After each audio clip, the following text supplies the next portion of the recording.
Бүгүн мен депортация болуп кеттим. Бирок мага эскертүү берди, 5 күндүн ичинде Кыргызстанга чыгып кетишиңиз керек деп. Регистрациям бар болчу. Мен каттоодо турганмын. Мен ошол каттоодо турган жеримде жашап атканмын. Мисалы үчүн документтери туура болсо, таза болсо дагы алып барып эле депортация кылып атат. Ассаламу алейкум, урматтуу Кыргызбай YouTube каналыбыздын каталуучулары, урматтуу Москва жергесинде эмгектенип жаткан эже карындаштарым, агаларым, амансыздарбы? Мына бир ай боло элек Нарын Плюс шаурманы ачылганына мына буйруса Бек агабыз бүгүн жолугалык деп чалгандан буйруса мына эфир аркылуу амандашып отурабыз. Ассаламу алейкум. Кандайсыз? Иштериңиз жакшыбы? Жакшы, рахмат. Эмне болуп атат жашооңузда? Бизнес кандай болуп атат? Ошол боюнча кенден айтып бересизби? Жашоодо күтүлбөгөн нерселер боло берет экен негизи. Бир ай болду, мына бир айдын жүзү болду. Силердин жардамыңар менен буюрса ачылдык эле. Кудайга шүгүр, элдер өтө көп.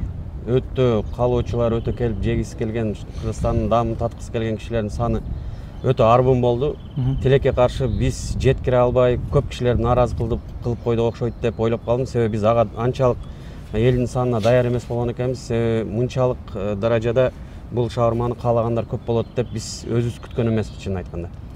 Ошол биз ачылгандан баштап эле бир жума аралыгында эле биз башында бир 20-30 килограмм этке эттин эсебин алган болсок, биздин ойлогонубуздан 3 эсе көп болуп 100 килограмм эттин деңгээлине жеттик да. Анан ошончолук элдин саны ошончолук көп болду.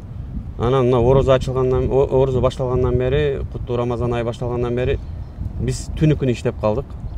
Мен баягы видеода убада кылдым эле го, эме 3-үнөн баштап биз түнү күнү иштеп баштайбыз депчи.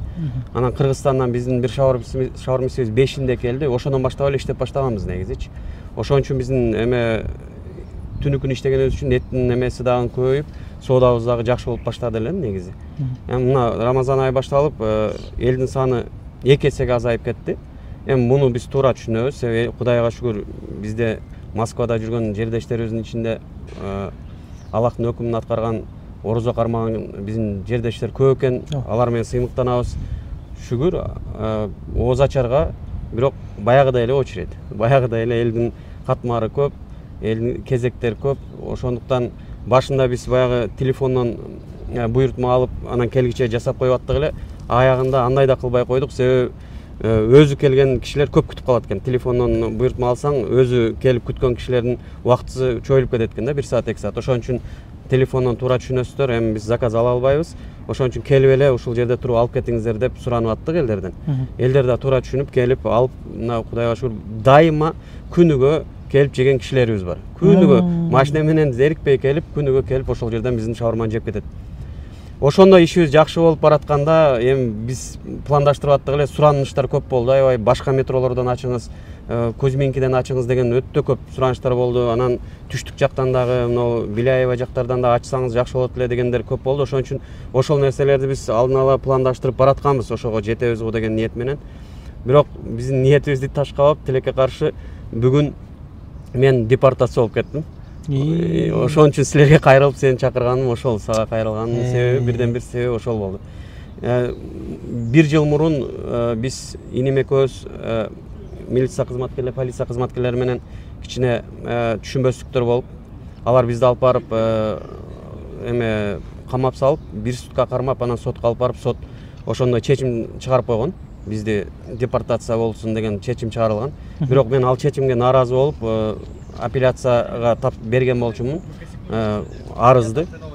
Апелляциялык арыз жазып, өзүм юрист болгондуктан мен юристтерге кайрылган жокмун. Өзүмдүн күчүм менен арызды жазып, областтык сотко кайрылганмын. Арадан 1 жыл өтүп, мынакей биринчи отурум, соттук отурум 13-үндө болду. 13-үндө болуп, сот менин айткандарымды эске алып, жаңы жагдайлардын пайда болушуна жараша соттук отурумду жылдырды 15-ине. 15-inde кайра бардык, экинчи тарап келбей калгандыгына байланыштуу 29-уна бүгүнкүгө жылдырган болчу. Эми менде ишенич жакшы болгон, мен утам деген ойдо эле барганмын. Себеби бүт далилдерди көргөздүм, документтеримди көргөздүм, бүт кагаз түрүндөгү далилдер, аудио запись, сүрөттөрдөн бери көргөзүп, сотту ынандырдым деп мен толук ишенип отурганмын. Чечим менин пайдама болот деп. Тилекке каршы чечим өзгөртүүсүз калтырды. Сот аны учурдагы жагдайлар менен түшүндүрдү. Мен ал эмени диктофонго жаздырып алдым. Болгон сотту негизи сот ачык болду, бирок тыюу салып атты баягы видеого, аудиого жаздырганга. Бирок ошентсе да мен өзүм үчүн, өзүмдүн жеке архивим үчүн бул нерсени сактап калдым. Чечимди колума кармата элек, бирок мага эскертүү берди, 5 күндүн ичинде Кыргызстанга чыгып кетишиңиз керек деп. Эгер Кыргызстанга чыкпасаңыз, сиздин үстүңүздөн иш козголот дагы, Сахаровага алып барып сизди мажбурлоо түрүндө Россиянын чегарасынан чыгарат деп, ошондой боло турган жагдайдын алдын ала сүрөттөп берди, кандай коркунучтуу болот экенчи. Ошондон анан ойлоп атам, мен мыйзам бузган адам эмесмин, мен атайын бузган эмесмин. Ошол кармаган учурда дагы мен регистрациям бар болчу. Мен каттоодо турганмын. Мен ошол каттоодо турган жеримде жашап атканмын. Мындайча айтканда, мени эч кандай бир депортация кылганга себеп жүйө жок болчу. Мунун бир гана себеби биз милиция кызматкерлери менен баягы өзүбүздүн укугубузду талашып сүйлөшүп койгонубуз үчүн, кайым айтышып кеткенибиз үчүн алар өчөшүп барып эле мындай азыр биздин жарандарды кандай депортация кылып атат. Мисалы үчүн документтери туура болсо, таза болсо дагы алып барып эле депортация кылып атат. Алардын укугун коргогон эч ким жок. Тилекке каршы биздин элчиликтен бир жардам жок. Чынын айтканда мен бир дагы жаранды элчилик сактап калганын көрө элекмин, чынын айткандачы. Жарандарыбыз өздөрүнүн акчасын коротуп, канчалаган юристтерге кайрылып атат. Мен ошол сотко барганда дагы көзүм менен көрдүм, өзүнүн бир эжебиз ошентип депортация болуптур мага окшоп. Ал дагы айтат, менин регистрациям бар болчу дейт. Мен эч кандай мыйзамды бузган жокмун, бирок мен дагы ушундай депортация кылып салды деп. Мен муну Кудайымдын бир мындай мага берген бир белгиси катары кабыл алдым, сыноосу катары кабыл алдым. Чынын айтканда өкүнгөн жокмун. Мүмкүн мен Москвадагы сапарым өзүнүн бир мындай мазмундуу бир чегине келип жетти окшойт. Эми Кыргызстанга барып, ошол өзүнүн өлкөдө, өзүнүн мекенде иштейли деген ниет менен эми аттанып атам жолго. Ошондой жаңылыктар болуп кетти. Эми эмне болот, эми шаурма эмне болот, кандай болот? Шаурмага өтө, мисалы үчүн мен өтө өкүнүп атам. Мен башка нерсе өкүнгөн жокмун, ошол ачыккан жумушума өкүнүп атам да. Себеби мен жасаган нерсе элге жакты окшойт, ошон үчүн каалоочулар көп болуп, өтө келген кишилердин саны азыркыга чейин бар. Мына сен менен отурганда эле канча үчөө чалып сурап атат. Черке коюп коюңуз деп. Барсак болобу деп. Ошондой каалоочулар өтө көп болуп атат. Ошон үчүн бул нерсени жаап коюп кеткен мен үчүн өтө бир оор болуп атат да. Ошон үчүн эгер биздин жердештердин арасында акчасы бар, бир мындай бизнес кылат элем деп максат кылып жүргөн кишилер болсо, ошолорго кайрылып кетейин дедим сен жардамың менен. Эгер сиздер мисалы үчүн ушундай иш кылат элем, мен дагы ушул бир бизнеске кадам таштасам, же болбосо тескеринче ошол бизнести кылып жүргөн кишилер болсо дагы жакшы болот да. Эгер бул сферада сиз иштеп жүргөн болсоңуз, бул чөйрө сиз үчүн тааныш болсо, бизге кайрылыңыз. Биздин номерубуз мынакей азыр ошол жерде чыгарылат болуш керек. Мен номеримди эле билсеңиздер керек. Мага чалып менен байланышыңыздар. Сиздер менен ар кандай варианттарын карап көрөбүз. Мүмкүн сиздер биз менен чогуу биздин топко кошулуп, сиздер биз менен чогуу иш алып барабыз. Мүмкүн тескеринче сиздер өз алдынча иш алып баргыңыздар келсе, биз ушул өзүбүз баштаган ишти сиздерге толугу менен өткөрүп беребиз. Ушул Нарын Плюс деген мындайча айтканда Москвадагы эми ачылган брендибизди сиздерге тапшырабыз. Жасалыш жолдорун, бүт ар бир кадамын сиздерге толугу менен түшүндүрүп, өткөрүп эме кылып бергенге даярбыз. Сиздер болгону улантып эле кетишиңиздер керек. Мен эми суранарым, жаңы мисалы ушул бизнести бизден алабыз деген кишилер болсо, чоңураак жер алыңыздар. Себеби каалоочулар көп. Көбүнчө үй бүлөлөрү менен келип атат. Мисалы үчүн бала чакасы менен, кичинекей коляскалар менен келген келиндерге тилекке каршы биздин орундугубуз аз болуп, 2 коляска кирсе эле толуп калып атат да, биздин эмебиз кичинекей болуп. Чаканда баргандар көргөн баары да. Ошон үчүн эгер бизден алып мындан ары улантып кетем деген кишилер болсо, акчаңыздар болсо, кичине кошуп туруп эле 2 эсе кошсоңуздар биздин арендабызга сиздерге чоң эле бир 100-150 квадрат метрдеги бир жерди алсаңыздар болот. Ошол жерде, ошондой имаратта бул ишти жасасаңыздар, мен ойлойм, каалоочулар өтө көп болот. Азыр биз жабылып калсак, мүмкүн бизге келип жүргөн кишилер өтө өкүнүчтүү болот. Себеби бул нерсе мен үчүн дагы өтө бир мындай өзүмдүн колумдан чыгып аткан нерсеге өтө ичим ачышып атат, чынын айткандачы. Мен Москвадан кеткениме ичим ачышкан жок, ушул ишим башталып туруп өзүнүн максаттуу бир эмесине жетпей калып токтоп калганга ичим ачып атат.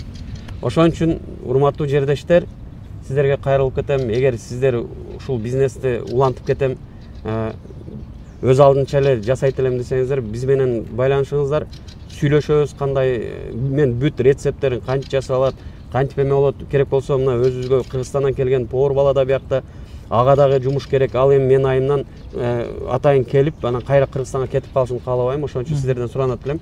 Эгер алып барсаңыздар, мынакей эң мыкты мастер шаурмист балабыз дагы сиздер менен иштешет буюрса, аны менен дагы кеңешебиз ал жөнүндө. Андан башка дагы бияктан чогулган дагы сонун биздин топ бар, командабыз бар.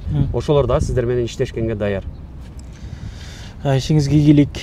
Чындыгында ошол биринчи видео тартканда Кыргызстанга барып, негизи Кыргыздын улуттук тамактарыны ушул камтыган бир ашкана ачам, изилдейм ар бир областка барып деген өз ойлоруңузду айттыңыз эле. Мисалы мына көптөгөн мекендештер тарабынан ошол сөздөрүңүздү жактырылып, лайктар басылып, чоң поддержка болду да. Мисалы сизге ошол поддержка кылалык, бата дуа берип кетелик деп ошол ачылыштарында аябай эл көп келип, бир кыйла нерселер болду эле да. Апалар, канча апалар келип, дуасын чозмолорун ошол берип келип, жанагы кылып кетти эле да. Анан биз деле ошол 10 күндөн кийин барып ошо өчүртө туруп 1 саатчы жеп, аябай кызыктуу нерселер болду. Негизи өз ишини сүйүп кылган адам экен да, чындыгында агабызчы. Кудай кааласа бул эми Москвадан депорт болуу, бул жашоону токтоп ойлоруңузга жетишиңизге Кудай кааласа буюрса дагы биз барып тартып калабыз балкимчи, иншалла. Оозуңа май. Ошол мен деле ошол максат менен баратам. Буюрса Кыргызстанга барсам, ошол баягы жогоруда видеодо айтып өткөндөй, Кыргыздын улуттук тамак аштарын кайра жаралуусуна толук баш отум менен киришип, ошол ишти алга жүргүзөм деген оюм бар. Эгер мисалы үчүн мени колдогон биздин жарандар болсо, менен байланышыңыздар, эгер финансылык жардам берем десеңиздер, Кыргыздын улуттук ашканасын кайра жаралышына, улуттук көчмөн ашканасын кайра жаралышына салымымды кошом деген кишилер болсо, байланышыңыздар, мүмкүн чогуу иш алып барабыз. Сиздер менен ойлорду бөлүшүп, мүмкүн мыкты ашпоздор болсо, сиздер да байланышыңыздар. Ошентип ортодо Кыргыздын улуттук ашканасын кайра жаралууга салымыңыздарды кошуп калыңыздар. Баарыбыз чогуу ошону иш жүзүнө ашыралы. Анда мен сиздин номериңизди жанагы описанияга эле коюп коеюн. Балким бул видео ошол сиз балким бир ишкер таап ага бересизби, башка болуп сиздин тынчыңызды ала бербесин. Негизи мен описанияга коюп коем мекендештер. Эгер ушул сатылып кетсе же башка болсо, мен теманы өзгөртүп койгон боломун. Андыктан ишиңиздерге ийгилик, эч качан оорубаңыздар, дуктан түшпөңүздөр демекчи. Эмес, Кудай кааласа. Баары алдында ишиңиздерге ийгилик, кармаган оорузуңуздар кабыл болсун. Каналга катталып, жакшы каалоо тилек жаза кетиңиздер. Агама ийгилик каалай кетиңиздер. Ар дайым Кыргызбай YouTube каналы мекендештердин көйгөйлөрүнү, анан жетишкендиктеринен чыгарып берүүгө ар дайым аракет кылабыз. Ассаламу алейкум. Сиздерден да Аллах разы болсун.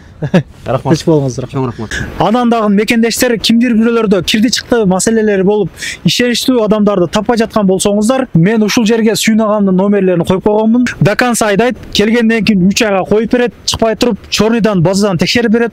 Ушул окшогон 7 орундуу Альфард Сианалар менен чыгып келесиздер. Сүйүн кирди чыкты ушул жерге коюп койдум.